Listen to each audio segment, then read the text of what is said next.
Je suis M. Issembe Daniel Guy, président de la commission mixte des peuples autochtones de la rive gauche du Congo. C'est un collectif qui a été créé en 2012, lorsque la création du parc national du Pongara a été prévue, parce que nous avions constaté qu'il y avait beaucoup de manquements et que nous en payons. Nous risquions d'en payer les conséquences. Donc ce collectif a été mis pour défendre nos positions en tant qu'autochtones de la rive gauche. Et donc nous avons fait un travail de fond pour contrer tout ce qu'on nous avait dit comme argument qui ne tenait pas. Parce qu'initialement, on voulait nous accuser d'être des braconniers. C'est pour protéger la forêt. Mais nous-mêmes, nous la protégions déjà. Quand les gens sont venus, ils ont trouvé l'autre côté bien protégé. Parce que nous avions culturellement l'habitude de protéger lorsque c'était les saisons. Par exemple, on ne pêchait pas n'importe comment. On ne prélevait pas, par exemple, nos plats médicinaux, n'importe comment. Ça, nous le savions. Mais on a fait comme si les choses n'existaient pas. En fait, c'était les côtés pour s'investir. Et les raisons pour lesquelles on nous a, comment on appelle ça, privés de nos terres, parce que c'est ça la réalité, ne tenait pas. Et nous avons dû batailler au point que nous avons introduit une requête auprès du Conseil d'État par l'entremise de Maître Yanondo, pour cessation de troubles en fait de thèmes juridiques dont on parlerait de me passer, ce n'est pas ma spécialité. Et c'était une requête en référé. Il nous a été dit qu'une requête en référé, c'est 72 heures. Nous avons 4 heures et demie avant de répondre. Pendant ce temps-là, les parcs nationaux avec leurs éco-gardes continuent à régner sur la place là-bas. Je vous donne un exemple.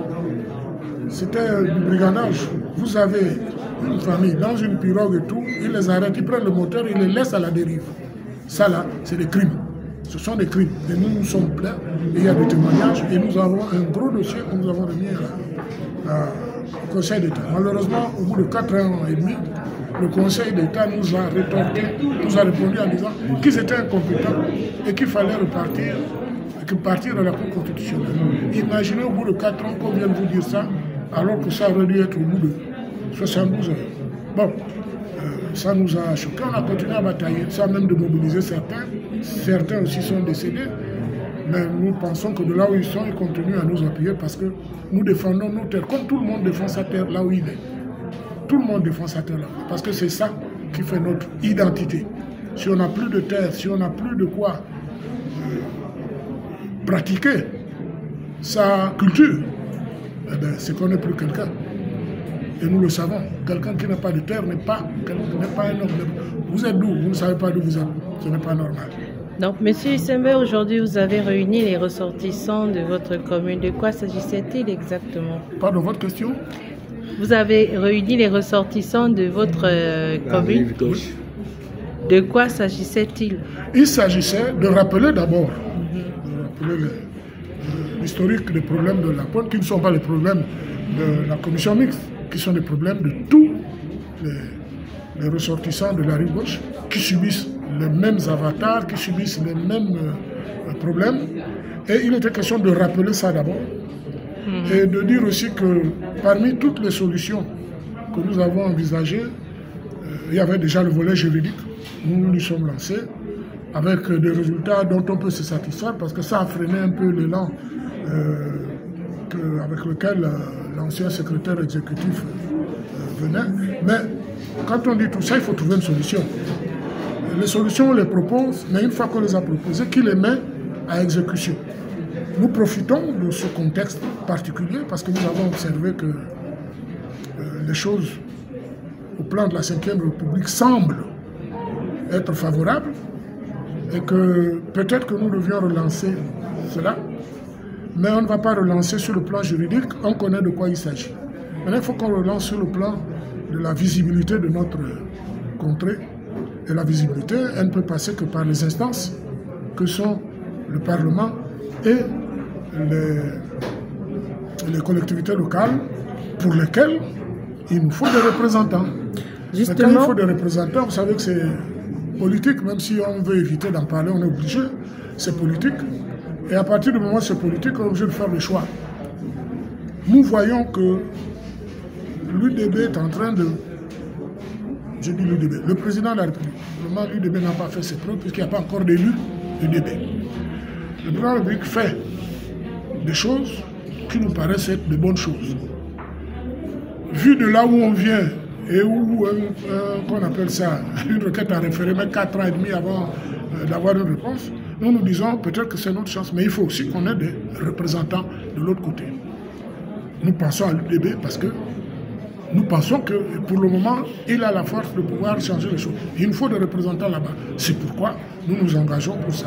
Mais même si c'est dans d'autres partis, quelqu'un qui est de l'autre côté, son intérêt c'est de défendre sa terre, quel que soit le parti où il est. Nous, là, dans la position où nous sommes, ça fait, vous l'avez entendu, nous avons créé le collectif depuis le 19 juillet 2012. Nous sommes toujours dans la bataille parce qu'on ne lâche pas et on n'a pas à lâcher parce que parfois on compte sur l'usure en disant bon, ils vont se fatiguer. On ne va pas se fatiguer parce que les jeunes, on les a appelés, c'est que pour qu'ils prennent le relais. Et il y a des textes qui existent pour nous défendre. On voudrait que ces textes-là soient respectés surtout.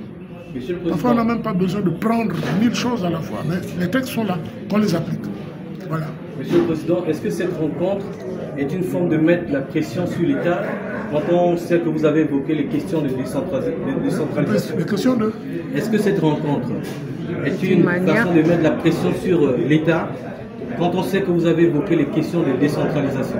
Oui, non, c'est pas pour mettre la pression, c'est pour dire aux nouvelles autorités que, attention, il y a un problème là, pensez-y. Mais quand j'ai parlé de la décentralisation, c'est un aspect qui permet d'avoir un peu plus de représentants, d'autorités pour défendre nos problèmes. Parce qu'avant la décentralisation, les pauvres maires et tout n'avaient aucun pouvoir. Là, on va leur en donner. C'est sur eux qu'on va mettre la pression pour résoudre nos problèmes, puisqu'ils auront quand même une marge de manœuvre. Les députés, nos députés, vont aussi avoir la pression. Mais avant de mettre la pression, il faut exposer le problème. Peut-être qu'on n'a pas besoin de faire la pression. L'État comprendra que là, il y a un problème à résoudre. Ce n'est pas la peine qu'on mette la pression. Pour le moment, il n'y a pas la pression. Même si ça peut venir plus tard, pour le moment, il n'y a pas de pression. On informe qu'il y a un problème qui date et qu'il faut y trouver une solution. Et nous pensons que le président de la République, si jeune soit-il, il est déjà moins âgé que mes premiers enfants, a une vision qui séduit, qui paraît être positive, et on veut s'engouffrer dans cette brèche-là. Mais pour cela, défendre nos problèmes, si on fait des représentants de communautés, c'est pour qu'elles soient défendues, c'est pas pour que les gens ne s'occupent que de leur poche. Vous avez dit que vous voulez une mairie de l'autre côté, au lieu d'être dirigée par la mairie de Libreville, par exemple? Non, non, on n'est pas dirigé par la mairie de Libreville. Le siège de la mairie de Nzomo est à Lalala. Le siège du conseil départemental là-bas est à Lalala. Depuis la création, depuis 2006. Ce n'est pas normal. Ça veut dire que là-bas, il n'y a pas de vie administrative. Et ça embête les gens. Si vous voulez votre acte de naissance, vous devez quitter de là-bas pour venir ici. Il y a un certain nombre de dispositions que vous devez prendre. Il n'y a rien là-bas, il faut venir ici. Et ça nous embête parce que ça nous oblige à être ici. Alors que nous avons chez nous, on est bien là-bas. Mais on ne veut pas aussi être envahi, je vous le dis. Vous êtes candidat? Je suis UDB. Voilà. Donc candidat. Voilà. Mais vous êtes candidat aujourd'hui, quelle est votre vision de la nouvelle mairie? Ma vision de la nouvelle, il y a déjà, c'est la vision du président de la République. C'est celle-là qui nous intéresse pour le moment, en attendant que nos députés et les locaux fassent le travail qui est le leur pour appuyer cette vision-là. Nous, notre vision, c'est la personne qui peut résoudre notre problème, et nous pensons pour le moment que c'est le président de la République, on va être avec. Parce que 12 ans, 13 ans d'un même débat sans une solution, ça ne paraît pas normal. Maintenant, nous ne faisons pas de pression, comme je disais tout à l'heure, nous informons qu'il y a un problème ici, essayez de le résoudre. Voilà, on n'a pas besoin de pression. Quand on se comprend entre gens de bonne volonté, on sait que si l'autre a parlé, c'est qu'il y a un problème. Mais quand vous négligez le problème, la pression suit. Voilà. Je suis Madame Mélipouté. Nebouté, épouse Tori Dondo, précisément océanaise, comme océan. Voilà, je suis venue ici cet après-midi pour assister à la causerie qui a lieu entre les océaniens. Alors, mais pourquoi vous avez choisi de venir aujourd'hui? Tout simplement parce que la communication est très importante. Actuellement, nous sommes en période électorale et c'est à ce moment où nous avons la possibilité d'interpeller encore nos différents élus pour revenir sur les problèmes qui minent notre communauté ou encore le Comores. Quelle est la problématique que vous avez tout à l'heure évoquée en salle? Oui, la problématique ici est celle d'abord de l'acquisition des terrains qui se fait de l'autre côté de manière anarchique. À la suite, nous avons des problèmes récurrents sur la traversée, comment nous y rendre sur le site, du côté du Comores, la Pointe-Béni précisément, qui nous n'avons pas la possibilité de nous rendre facilement. Auparavant, c'était possible assez fréquent qu'aujourd'hui, avec l'arrivée des différentes autorités ou encore communautés maritimes, pour ne pas dire le tourisme qui a pris place là-bas, c'est devenu quasiment difficile pour nous.